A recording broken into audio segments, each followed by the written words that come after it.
Welcome to the BookTuber channel. Chapter 2. If you look, our new house had also supplied us with a large vegetable garden, which thrilled Maggie endlessly. Matt and I were much less thrilled. While I loved the outdoors, I'd never been a big fan of manual labor. Autumn was settling in, and Maggie insisted that we had to clear the garden of its dying vegetation to prepare it for planting in the spring.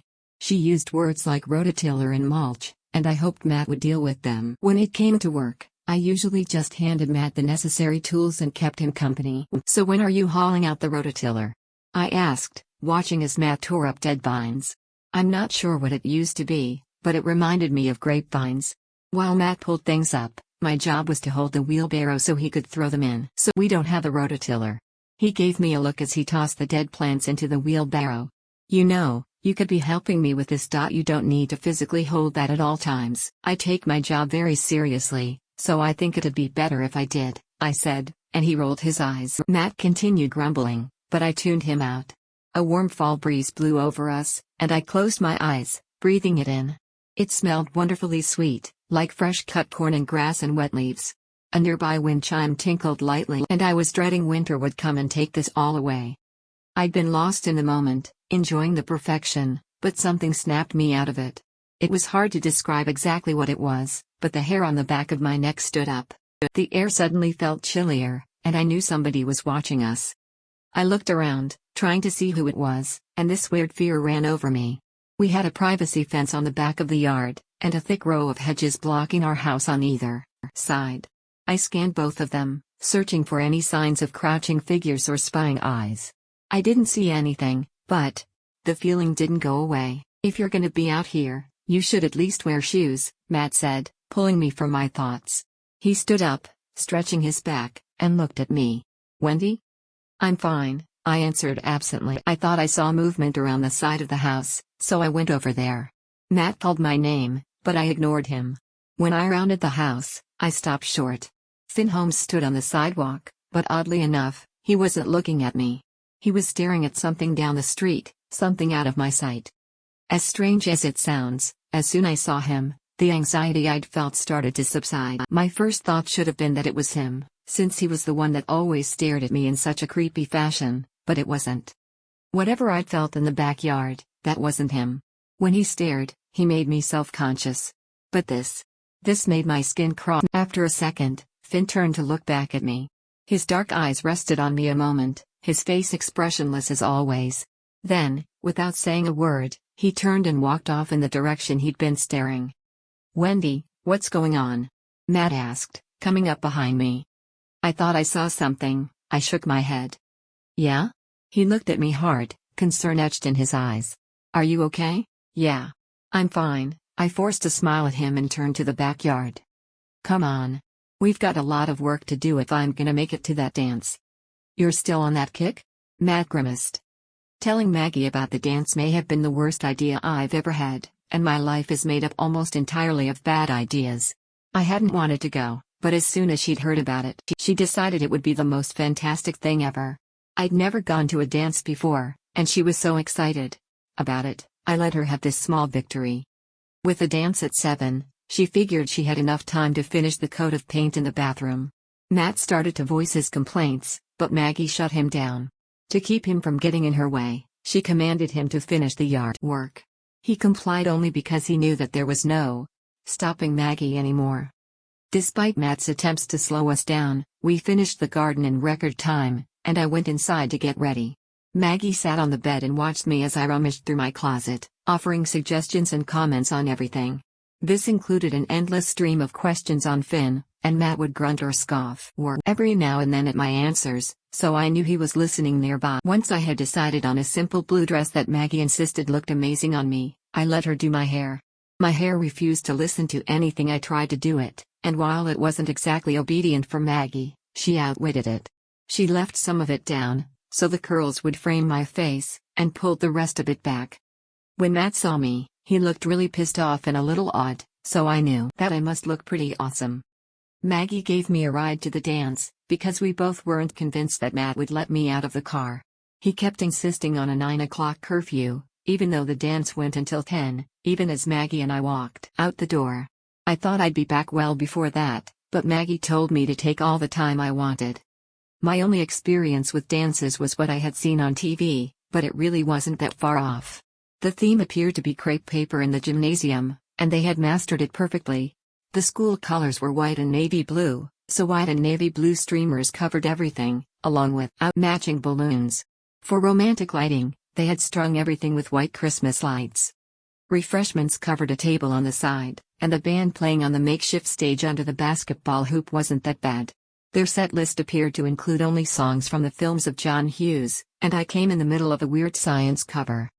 The biggest difference between real life and what films had taught me is that nobody actually danced.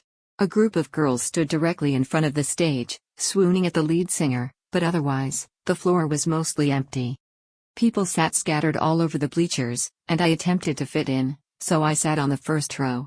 I kicked off my shoes immediately, because for the most part, I hate shoes.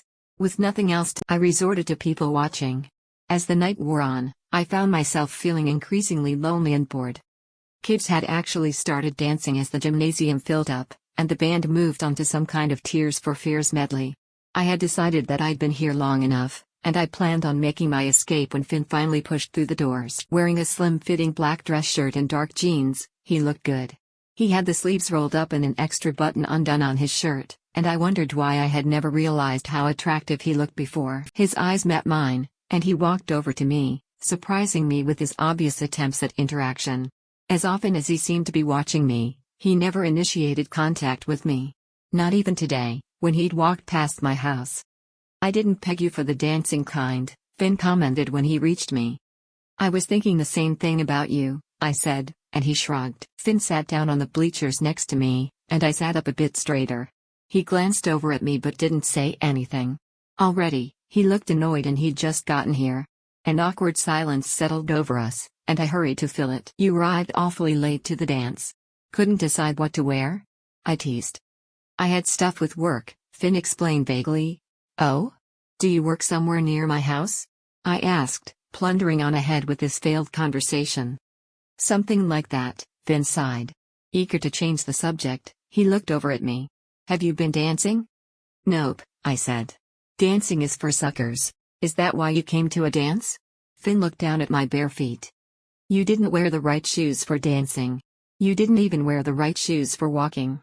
"I don't like shoes," I told him defensively. My hem landed above my knees, but I tried to pull it down, as if I could get it to cover my bare feet embarrassment. Finn gave me a look I couldn't read at all, then went back to staring at the people dancing out in front of us. By now, the floor was almost entirely covered. Kids still dotted the bleachers, but they were mostly the headgear kids and the ones with dandruff. "So this is what you're doing? Watching other people dance?" Finn asked. "I guess," I shrugged. Finn leaned forward, resting his elbows on his knees, and I moved so I sat up straighter. My dress was strapless and I rubbed at my bare arms, feeling naked and uncomfortable. "You cold?" Finn glanced over at me, and I shook my head. "I think it's cold in here." "It's a little chilly," I admitted. "But nothing I can't handle." Finn would barely look at me, which was a complete 180 from his constant creepy staring. Somehow, I found this worse. I don't know why he had even come to the dance if he hated it so much, and I was about to ask him that when he turned to look at me. "You wanna dance?" Finn asked me flatly. "Are you asking me to dance with you?" "Yeah," Finn shrugged. "Yeah?" I shrugged sarcastically. "You really know how to sweet-talk a girl." His mouth crept up in his hint of a smile, and that officially won me over, the way it always did. I hated myself for it.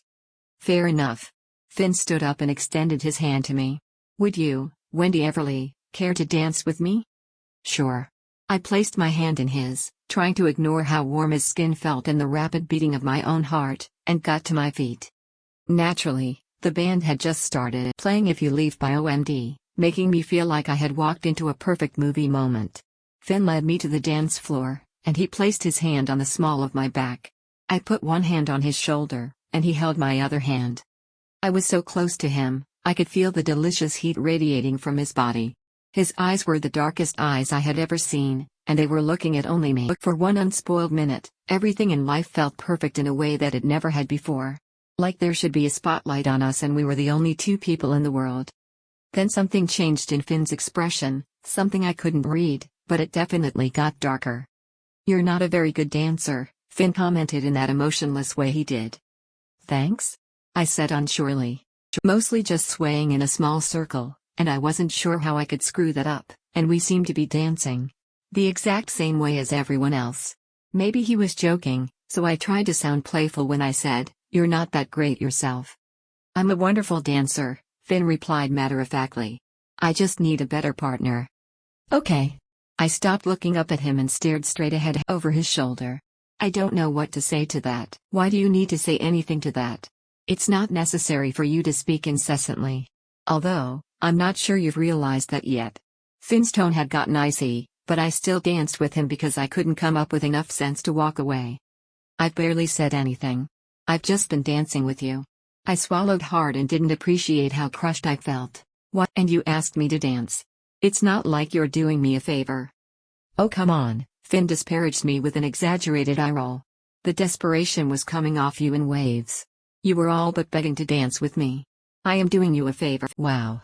I stepped back from him, feeling confused, tears threatening and this awful pain growing inside of me.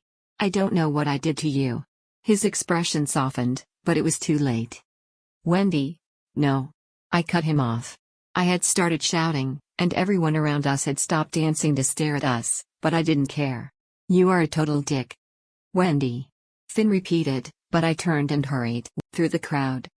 There was nothing in the world I wanted more than to get out of there.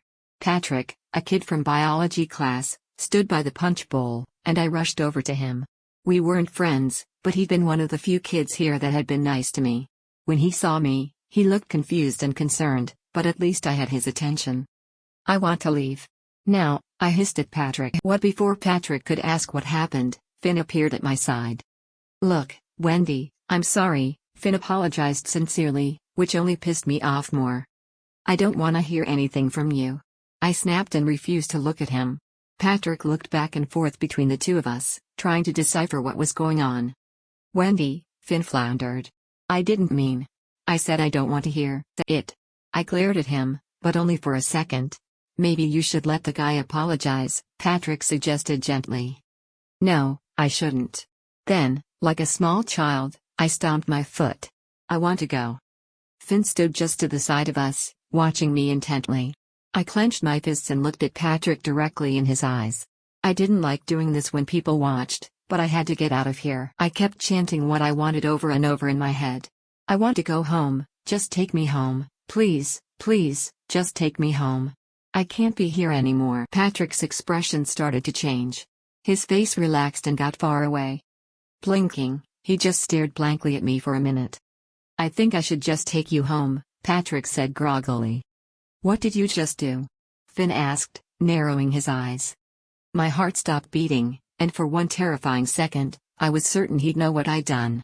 But then I realized that'd be impossible, so I shook it off. I didn't do anything. I snapped and looked back at Patrick. Let's get out of here. Wendy? Finn asked, giving me a hard look. Do you even know what you just did? I didn't do anything. I insisted, and I refused to talk about it anymore. I grabbed Patrick's wrist, dragging him towards the exit, and much to my relief, Finn didn't follow.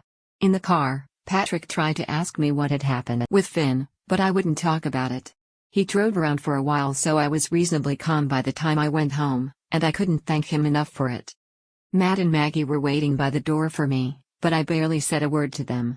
That freaked out Matt, who started threatening to kill every boy at the dance, but I managed to reassure him that I was fine and nothing bad had happened. Finally, he let me go up to my room, where I proceeded to throw myself onto the bed and not cry. The night swirled in my head like some bizarre dream. I couldn't get a read on the way I felt about Finn. Most of the time, he seemed weird and bordering on creepy. But then we had that glorious moment where we danced together, before he completely shattered it. Even now, after the way he treated me, I couldn't shake how wonderful it had felt being in his arms like that. In general, I never liked being touched or being close to people, but I loved the way I had felt with him. His hands strong and warm pressing on the small of my back and the soft heat that flowed from him. When he had looked at me then, so sincerely, I had thought. I don't know what I thought, but it turned out to be a lie. Strangest of all, he seemed to be able to tell that I had done something to Patrick. I didn't know how anyone could know. I wasn't even sure that I was doing it. But a normal, sane person wouldn't even suspect that I could do that. I could suddenly explain all Finn's odd behavior. He was completely insane. What it came down to is that I knew nothing about him. I could barely tell when he was mocking me and when he was being sincere. Sometimes I thought he was into me, and other times he obviously hated me. There wasn't anything I knew about him for sure.